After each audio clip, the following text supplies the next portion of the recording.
the medium-term expenditure framework as well as the fiscal strategy paper for the 3 years 2020 to 2022. We reported to FEC this framework, which is designed to guide the developmental projects for also for the next budget year 2020. We reported to FEC the basis on which we designed this program. It is against the backdrop of a global economic recovery that is looking quite sluggish.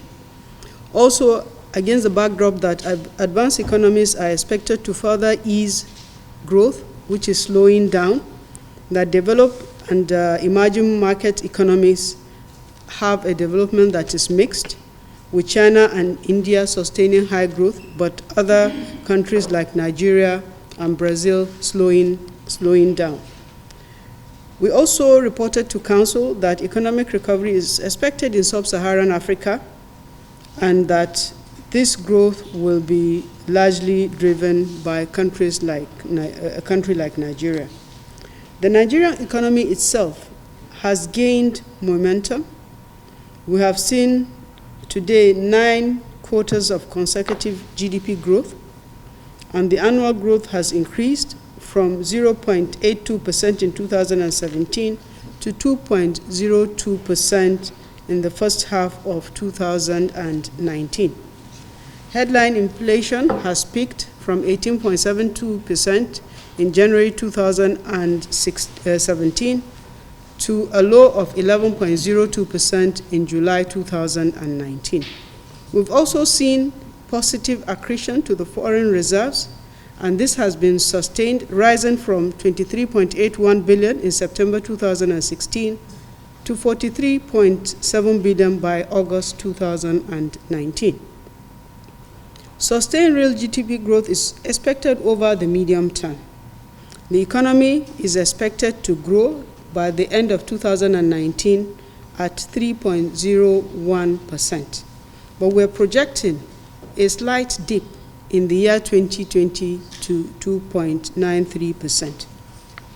In the 3-year period, 2020 to 2022, government has committed to intensify its efforts to pursue a non-oil sector-driven growth. Government has also, in addition to this, committed to continue with the implementation of ongoing public financial management reforms, such as the implementation of the TSA, the GIFMIS, and the IPPIS.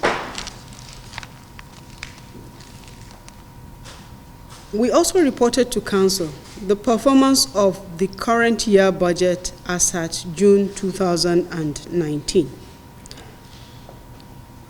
Revenue as at June 2019 has performed at the rate of 58% on a prorated basis, and the total that has been realized is 2.04 trillion. Expenditure, on the other hand, has performed at 100% as at June. That is to say, salaries have been paid fully, pensions have been paid fully, and so is debt service. We spoke to Council, we presented to Council the key parameters that we are proposing for the year 2020 to 2022, that is the 3 years. And in line with what we presented, the Council has approved that the oil price benchmark is proposed to the National Assembly at $55 per barrel, that the oil production is proposed to the National Assembly at 2.18 million barrels per day, and note that this is a dip from 2.3 million barrels per day that was approved in the 2019 budget. Exchange rate remains flat at $3.05 to the naira to the US dollar. We're proposing that inflation will average 10.81% at the end of the year 2020. The GDP, the nominal GDP for the country will be 122.75 trillion during the year 2020. In addition to these parameters, we also reported to Council, and Council has agreed that we start the process towards the increase in the VAT rate. So we're proposing, and Council has agreed, to increase the VAT rate from 5% to 7.2%. This is important because the states, you know that the federal government only retains 15% of the VAT, 85% is actually for the states and the local governments. And the states need additional revenue to be able to meet the obligations of the minimum wage.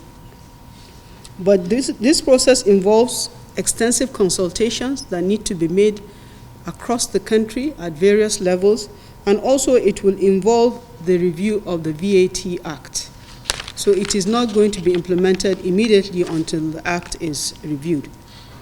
So accordingly, following these assumptions, we have a total revenue estimate in the sum of 7.5 trillion for the year 2020 and 2.09 trillion that will be accruing to the Federation account and the VAT pool respectively. There will also, of course, be the distribution to the three tiers of government based on the statutory revenue sharing formula as defined in the Constitution. And to this effect, it means the federal government will be receiving an proposed aggregate of 4.26 trillion from the Federation account and the VAT pool, while the states and the local governments are expected to receive 3.04 trillion and 2.27 trillion respectively. The expenditure for the year 2020 is in the total sum of 10.07 trillion. This is 3% less than the approved expenditure in the 2019 budget that has been passed into law. The total expenditure includes statutory transfers. It includes non-debt recurrent expenditures such as salaries and pensions. It also includes the Special Intervention Program. The 2020 budget has a debt service that is estimated at 2.45 trillion and a sinking fund to retire maturing obligations issued to local contractors and other creditors in the sum of 296 billion. So there's a total sum of 3.43 trillion that is provided for personnel and pension costs, inclusive of 218 billion for the top 10 government-owned enterprises in the country. This represents an increase of 453 billion over the 2019 approved budgetary expenditure. This also implies a 40% of these recurrent expenditures to the projected revenue.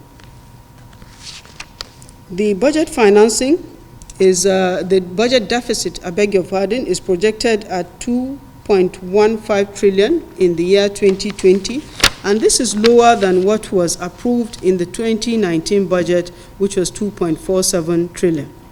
Let me state that this projection includes drawdowns on project-tied loans, and this represents 1.51% of the estimated gross domestic product.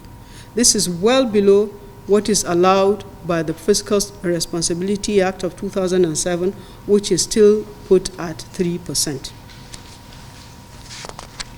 I will want to stop here and just add that Council approved our presentation. So the next process for us is to consult with the National Assembly, and then the MTF will also be presented to the National Assembly for their own review and subsequent approval.